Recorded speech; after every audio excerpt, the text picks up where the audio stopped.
നമസ്കാരം. പഹൽഗാമിലുണ്ടായ തീവ്രവാദി ആക്രമണത്തിന് പിന്നാലെ നമ്മുടെ രാജ്യം പല കടുത്ത നടപടികളുമാണ് പാകിസ്ഥാന് മേൽ എടുത്തിരിക്കുന്നത്. പാകിസ്ഥാൻ ഒരിക്കലും മറക്കാത്ത ഒരു മറുപടിയായിരിക്കും ഇന്ത്യ നൽകുക എന്നാണ് പ്രധാനമന്ത്രി ശ്രീ നരേന്ദ്രമോദി പറഞ്ഞത്. പക്ഷേ അത് എന്തായിരിക്കുമെന്നോ എങ്ങനെയായിരിക്കുമെന്നോ ഉള്ള വിശദാംശങ്ങളൊന്നും അദ്ദേഹം പുറത്തുവിട്ടിട്ടില്ല. സ്വാഭാവികമായും അത്തരം കാര്യങ്ങളൊന്നും പുറത്തുവിടാനും കഴിയുകയില്ല. എന്നിരുന്നാലും പല കോണുകളിൽ നിന്നും സ്പെക്കുലേഷൻസ് അഥവാ ഊഹാപോഹങ്ങൾ പ്രചരിച്ചു വരുന്നുണ്ട്. അതിൽ നമ്മുടെ ഭാഗത്തു നിന്നിറങ്ങിയവയിൽ പ്രധാനമായും കേട്ടുവരുന്നത് പാകിസ്ഥാനെ 3 കഷണമാക്കും, POK ഇന്ത്യ തിരിച്ചെടുക്കും എന്നൊക്കെയാണ്. പോരാതെ കമാൻഡോ ഓപ്പറേഷൻ നടത്തുമെന്നും കര, നാവിക, വായുസേനകളുടെ സംയുക്ത ആക്രമണം ഉണ്ടാകുമെന്നുമൊക്കെ കേൾക്കുന്നുണ്ട്. പാകിസ്ഥാന്റെ സൈനിക മേധാവിയെക്കുറിച്ച് ഒരു വിവരവുമില്ല എന്നും പറഞ്ഞു കേൾക്കുന്നുണ്ട്. എന്നാൽ കുറച്ചും കൂടി ഗ്രേഡ് കൂടിയ അവകാശവാദങ്ങളാണ് പാകിസ്ഥാൻ ഉന്നയിക്കുന്നതെന്നും നമുക്ക് പറയാം. അതായത് 130ഓളം ആണവായുധങ്ങളാണ് ഇന്ത്യക്ക് മേൽ വിക്ഷേപിക്കാൻ പാകിസ്ഥാൻ തയ്യാറാക്കി നിർത്തിയിരിക്കുന്നത് എന്നായിരുന്നു അവരുടെ ഒരു മന്ത്രിയുടെ പ്രതികരണം. ഒരു യുദ്ധമുണ്ടായാൽ അതെല്ലാം ഇന്ത്യയിലേക്ക് വിക്ഷേപിക്കുമെന്നും അതോടുകൂടി ഇന്ത്യ നാമാവശേഷമാകുമെന്നും കൂടി അയാൾ കൂട്ടിച്ചേർത്തു. ഏതായാലും ഈ വർഷത്തെ ബഡായി അവാർഡ് അയാൾക്ക് തന്നെയെന്ന് ഉറപ്പായി. നമ്മുടെ കാര്യത്തിലേക്ക് തിരിച്ചു വന്നാൽ സൈനിക നീക്കം സംബന്ധിച്ചുള്ള യാതൊരു വിവരങ്ങളും ചാനലുകളൊന്നും ലൈവ് റിപ്പോർട്ടിംഗ് നടത്താൻ പാടില്ല എന്നതാണ് കേന്ദ്ര സർക്കാരിൻ്റെ കർശനമായ നിർദ്ദേശം. അതുകൊണ്ട് തന്നെ എല്ലാ ഊഹാപോഹങ്ങളും മാറ്റിവെച്ചുകൊണ്ട് ഇന്ത്യ പാകിസ്ഥാന് മേൽ എടുക്കാൻ പോകുന്ന ഒരു ഫിനാൻഷ്യൽ സർജിക്കൽ സ്ട്രൈക്കിനെ കുറിച്ചാണ് പറയാൻ പോകുന്നത്.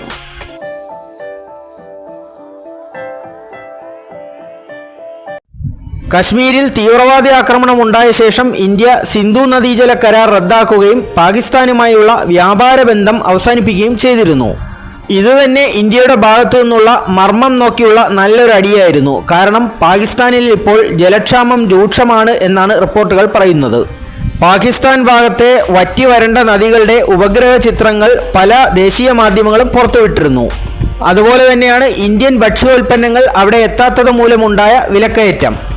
1 കിലോ അരിക്ക് 350 രൂപയും 1 കിലോ ചിക്കന് 800 രൂപയും എന്നൊക്കെയാണ് കേൾക്കുന്നത്. ഇപ്പോഴേ ഇതാണ് അവസ്ഥ. അപ്പോൾ ശരിക്കുള്ള ഫിനാൻഷ്യൽ സർജിക്കൽ സ്ട്രൈക്ക് കഴിഞ്ഞാൽ എന്തായിരിക്കും? ഇവിടെയൊക്കെ ഉള്ള ചിലർക്ക് ലഘു കവിതകളല്ല, മറിച്ച് പാകിസ്ഥാനെക്കുറിച്ച് ഒരു മഹാവിലാപ കാവ്യം തന്നെ രചിക്കാൻ കഴിഞ്ഞേക്കും. ഏതായാലും ഇന്ത്യ പ്രധാനമായും ലക്ഷ്യമിടുന്നത് 2 കാര്യങ്ങളാണ്. ഒന്നാമത്തേത് FATFന്റെ അതായത് ഫിനാൻഷ്യൽ ആക്ഷൻ ടാസ്ക് ഫോഴ്സിന്റെ ഗ്രേ ലിസ്റ്റിംഗ്. പിന്നെ രണ്ടാമത്തേത് IMFന്റെ ലോൺ മരവിപ്പിക്കുക എന്നുള്ളതാണ്.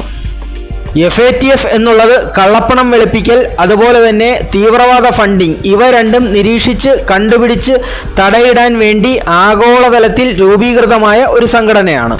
ഇത് 40 അംഗരാജ്യങ്ങളുള്ള ഒരു സംഘടനയാണ്.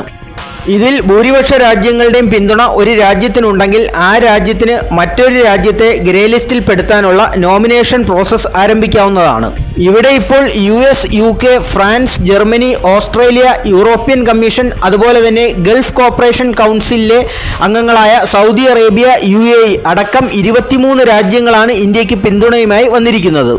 ഇത് ഇന്ത്യയെ സംബന്ധിച്ച് തീർച്ചയായും ഒരു അനുകൂല ഘടകം തന്നെയാണ്. പാകിസ്ഥാൻ മറിച്ച് FATFൽ നേരിട്ടൊരംഗമല്ലെങ്കിലും ഏഷ്യ പസഫിക് ഗ്രൂപ്പ് ഓൺ മണി ലോണ്ടറിങ്ങിലെ അംഗം തന്നെയാണ്. ഇന്ത്യക്ക് FATFലും APGയിലും അംഗത്വമുണ്ട്.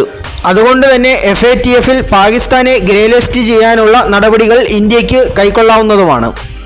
മുമ്പ് 2018നും 2022നും ഇടയിലുള്ള കാലയളവിൽ പാകിസ്ഥാൻ സമാന രീതിയിൽ ഗ്രേ ലിസ്റ്റ് ചെയ്യപ്പെട്ടതുമാണ്. ഇത്തരത്തിലൊരു രാജ്യം FATFൽ ഗ്രേ ലിസ്റ്റ് ചെയ്യപ്പെട്ടാൽ അവിടേക്കുള്ള വിദേശ നിക്ഷേപങ്ങൾക്കൊക്കെ നിയന്ത്രണമുണ്ടാകും. പിന്നെ ഇന്ത്യ ലക്ഷ്യം വയ്ക്കുന്ന മറ്റൊരു നടപടി IMF പാകിസ്ഥാന് നൽകി വരുന്ന ലോണുകൾക്ക് തടയിടുക എന്നുള്ളതാണ്.